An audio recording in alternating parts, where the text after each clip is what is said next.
बिस्मिल्लाहिर्रहमानिर्रहीम।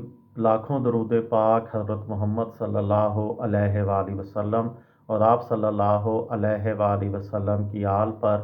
अस्सलामु अलैकुम। मेरा नाम इफ्तिखार अहमद है और आप मेरा यूट्यूब चैनल नॉलेज देख रहे हैं। मेरी एक वीडियो सीरीज़ शुरू की है। सुल्तान राही बतौर एक्स्ट्रा कैरियर का आगाज़ करने वाला रबा सदी तक पाकिस्तानी फ़िल्मी दुनिया का बादशाह कैसे बना रहा, इस सिलसिले में आज इसका तीसरा हिस्सा। 1979 में पाकिस्तानी फ़िल्मों में एक और इनकलाब आया जब 11 फरवरी 1979 को रिलीज़ होने वाली फ़िल्म साज सरवर भट्टी और हदायतकार यूनुस मलिक की फ़िल्म मौला जट ने बॉक्स ऑफिस पर कामयाबियों के तमाम अगले पिछले रिकॉर्ड तोड़ दिए। इस फिल्म की नुमाइश एक ऐसे ज़माने में हुई जब जनरल ज़ियाउल हक का मार्शल्ला का दौर का अरूज था और जुल्फ़िकार अली भुट्टो मुकदमा अदालत आलिया में चल रहा था। और जुल्फ़िकार अली इस फिल्म में सुल्तान राही ने एक नेक सीरत इंसान का और मुस्तफ़ा कुरैशी ने एक शैतान सिफ्त शख्स का किरदार अदा किया था। डॉक्टर अमजद अयूब मिर्ज़ा ने अपनी किताब पाकिस्तानी सिनेमा में सकाफ़त की जाली नुमाइश में लिखा है कि फ़िल्म मौला जट में सुल्तान राही और मुस्तफ़ा कुरैशी के दरमियान बड़े तीखे जुमलों का तबादला जारी रहा।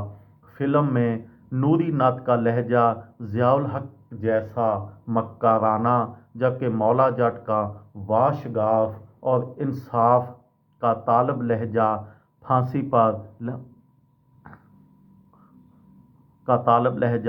फांसी पर लटका दिए गए वज़ीर आज़म जुल्फ़िकार अली भुट्टो जैसा था।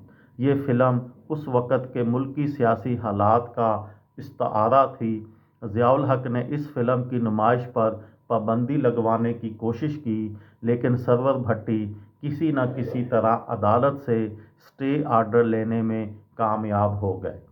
ये फ़िल्म बॉक्स ऑफिस पर इस कदर हिट हुई कि उसकी नुमाइश मुसलसल 2.5 साल तक जारी रही।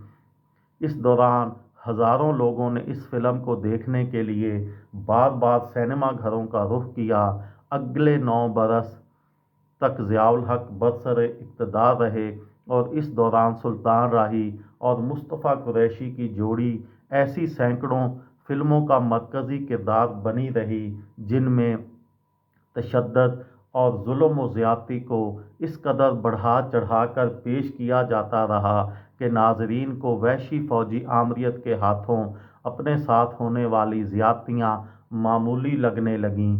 पाकिस्तानी सिनेमा पर अब पंजाबी फ़िल्मों का बिला शिरकत गैरे राज था। अब सुल्तान राही फ़िल्म साज़ों के लिए एक ऐसा हीरा बन चुका था कि हर कोई उसकी ज़्यादा से ज़्यादा कीमत लगाकर उसे हासिल करने की तग-ओ-दो में मसरूफ़ नज़र आने लगा।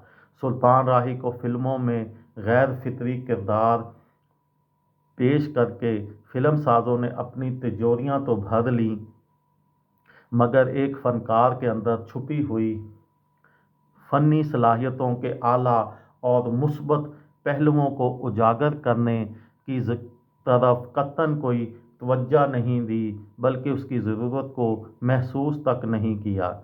मारूफ कहानी नवीस नासिर अदीब का कहना है, उन्होंने 25 साल तक सिर्फ ऐसी फ़िल्में लिखीं जो एक हमले में तीनों छड्डांगा नहीं, जो एक जुमले में मैं तेनू छड्डांगा नहीं के इर्द गिर्द घूमती थीं। और उसकी वजह यह थी कि सुल्तान राही को अपनी हर फिल्म में ये जुमला ज़रूर कहना होता था। ये थी मेरी आज की वीडियो। किसी दोस्त को, किसी भाई को, किसी बहन को फ़ायदा हो तो मुझे दुआओं में याद रखिएगा। दिल दिल पाकिस्तान, जान जान पाकिस्तान। अस्सलामु अलैकुम।